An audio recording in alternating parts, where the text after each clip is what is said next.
Hey guys, Keith Engel for TGI Sports Talk right here on Northeast Streaming Sports Network. Guys, my weekly vlog. You know, I knew the nonsense would happen. Tom Brady and the Tampa Bay Buccaneers heading to New England and Foxborough State, Gillette Stadium in Foxborough this weekend to face the Patriots on Sunday Night Football. It's a football game, guys. That's all. It's a big moment. Brady returning. I get it. Couple things come to mind here. First things off, Tom Brady's reception. Guys, don't boo Tom Brady. Some of you will. Hopefully not most of you. You still are mad he left. Look at, he gave you 20 years and 6 Super Bowl rings. There's nothing to boo Tom Brady about. He moved on for a lot of reasons. Don't boo Tom Brady. Tell me if you think you want to boo him. Surely share your thoughts on why I'm an imbecile here. Other stuff. And another thing about the game itself before I dive into some other stuff.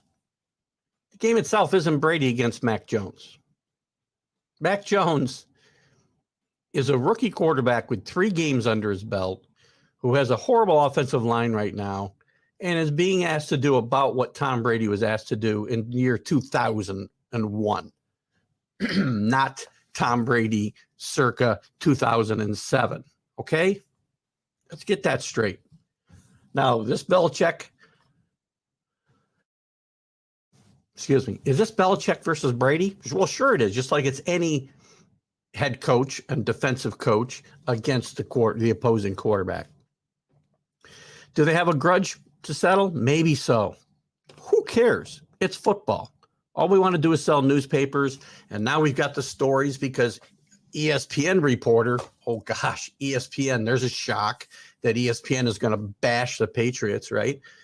ESPN reporter Seth Wickersham has a new book coming out. How timely. It's Better to Be Feared. And it's some of the behind the stuff, supposedly behind the scenes stuff of the Patriots' 20-year dynasty. And the big deal that's being made about this is about Robert Kraft supposedly calling Belichick. Well, let me give you the whole setup. And I think this happened in 2017. So it's a couple of years before Brady ever left. Still winning Super Bowls, going to 2 Super Bowls, still winning, by the way. And we're talking about possibly the greatest coach of all time. And I'm quoting here. As for Kraft, in late September, he was in Aspen for a conference and bumped into a few friends in a hotel lobby early one morning, wrote Wickersham. He told them he was leaving later for Detroit, where the Patriots were playing their next game. I hate leaving here, Kraft said. You leave here, you leave some of the most brilliant people you've ever met. You pick up some knowledge from all of those brilliant minds, and I have to go to Detroit and meet with the biggest expletive in my life, my head coach. Look we don't know the context of that. He could have just got off the phone with a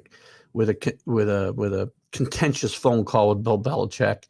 Do you think Robert Kraft for a second doesn't respect what Bill Belichick has done for his organization? No. Do they have to be best buddies? They've been joined at the hip, for over 20 years now. 1999, 22 years. Robert Kraft doesn't disapprove of Bill Belichick, the coach. Maybe he doesn't like Bill Belichick, the person, but who cares? The same excerpt also talk about the fact that Brady had wanted to get out of New England since 2017 because he'd tired of Bill Belichick, and Bill is so negative, and that he'd reached an emotional plateau in 2017. I get it. Again, you count OTAs and mini camps and training camps and seasons and playoffs, and these guys are together 10 months out of the year. I get the fact that they didn't love each other at the end. What does it matter, though? This is all about selling books, and this is ESPN again taking shots at the Patriots and Bill Belichick, and in some ways they'll take it at Tom Brady. I haven't read the whole book. Do we need this to sell this game? No. Do we need ESPN writers? We all know ESPN's agenda when it comes to the Patriots and Tom Brady and Bill Belichick and Robert Kraft. They're trying to tear them down since 2007. Gosh, I mean, comments taken totally out of context. I don't have any context for that comment. I've had people that I respect a lot that are difficult to deal with, whether it be work, whether it be personal relationships. And I've said similar things, maybe not out loud in my head at a minimum. But did I mean I don't respect them or even enjoy their company? Not necessarily. So this is totally out of context, and it's just like ESPN to do this type of thing. And it's just like the sources that have picked up the excerpts from this book to grab onto the sensational part, especially with the Patriots and Tom Brady hooking up for the first time since he left. Tom Brady left because he wanted to go. Tom Brady left because Bill Belichick really didn't want him anymore. Bill Belichick, I wish Tom Brady was still the Patriots quarterback. As a big Patriot fan, I still wish that. It's not the case. I don't care anymore. I've moved on. Mac Jones is my quarterback. Now, Bill Belichick said all the things this week about Brady that he probably should have said to Tom 2 years ago. Because you know what? I love Tom Brady, but Tom Brady wants that pat on the back and felt he deserved it from Bill Belichick and didn't feel like he ever got it. The rings weren't enough. The year after year success wasn't enough. And I'm fine with that. He decided to move on and try something different. Wanted to see if he could win somewhere else. And guess what? Kudos to him. He did. Good for you, Tommy. But the constant dissecting of this, the relationship of this triumvirate is ridiculous. There's going to be frayed feelings and emotions and anything, any other words you want to put to it when three people are thrust into this close-knit environment over a 20-year period. And that's what happened here. Plain and simple. Bill Belichick may be the biggest a-hole in the world. Doesn't take away from the fact he's one of the greatest coaches, if not the greatest coach in the history of the NFL.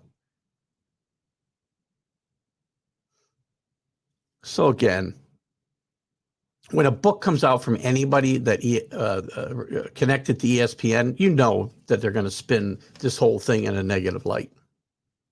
Take it for what it's worth. Will I read the book? Sure. Just because I don't agree with it doesn't mean I won't read it and see what kind of knowledge I can glean. Again, this is not even relevant anymore. It's over. It's to sell books. Great. We got to sell books. You got to keep the economy moving. I'm fine. That has nothing to do with this weekend's game. Nothing. Nor do I think it's a huge deal if Mac Jones goes in and lays another egg. I do not expect the Patriots to beat the Bucs this weekend. Not the end of the world.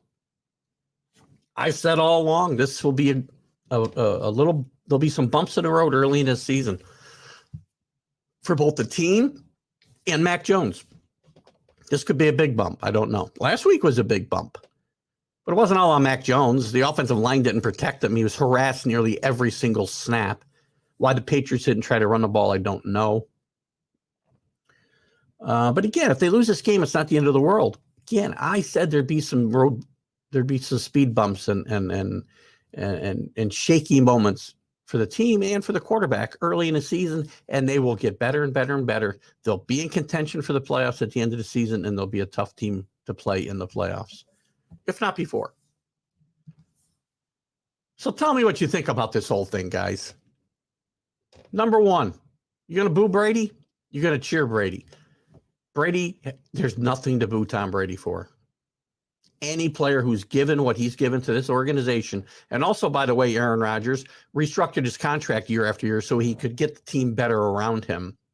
Didn't need to be the highest paid quarterback in football. didn't need some of the things your ego seems to need. And that doesn't mean that Tom Brady doesn't have an ego, because obviously he does. But he did everything he could to make that team better, including the way he played the game. So there's no reason to boo Tom Brady tonight. But if you want to do it, tell me you're going to do it. I'd love to know why. Second, this whole Brady, Belichick, Kraft thing. It's overblown nonsense when it was happening. This type of thing happens in all kinds of organizations. It's only big news here because it's the Patriots, because it's Bill Belichick, because it's Tom Brady, because it's Robert Kraft. I had somebody tell me this week that Robert Kraft is whatever, he's lost it in his age with his wife being passed and all the things that have happened to him in the last 4 or 5 years. And Robert Kraft is a classy individual, got caught in a compromising situation in Florida. I have no excuse for that. There is no excuse for that, but it isn't. Do I believe that it's a, indication of who Robert Kraft truly is? No. Don't excuse it away, but I don't think that's a mark of exactly who the man is. Everybody's had their indiscretions in life, different types of indiscretions. The fact that he's married, he dates people 30 years younger than him, so what? So do a lot of old guys. And they don't all have money.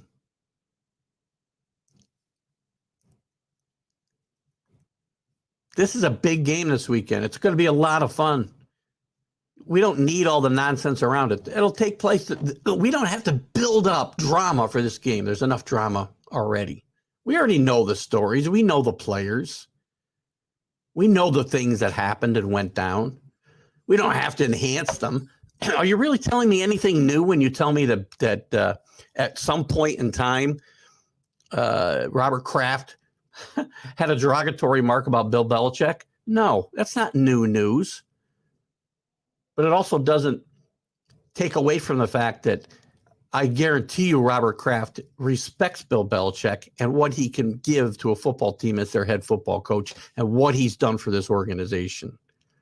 So to try to paint that in a different picture, which is exactly what Wickersham is trying to do in this book, is nonsense and just more of the ESPN crap that they've been putting out about the Patriots for 15 years, trying to tear that organization down.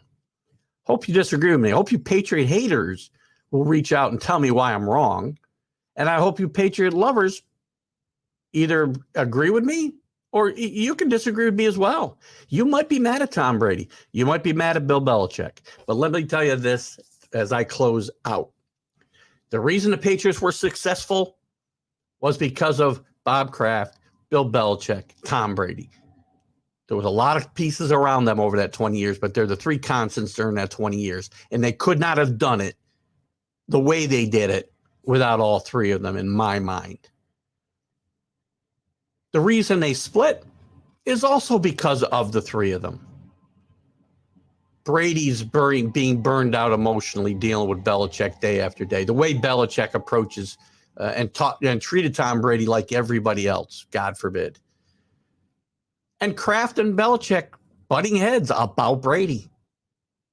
That's why he's calling him a a-hole in 2017, because at that point in time was about the time Tommy wanted to get out of here, and Bill Belichick was thinking about moving him out of here.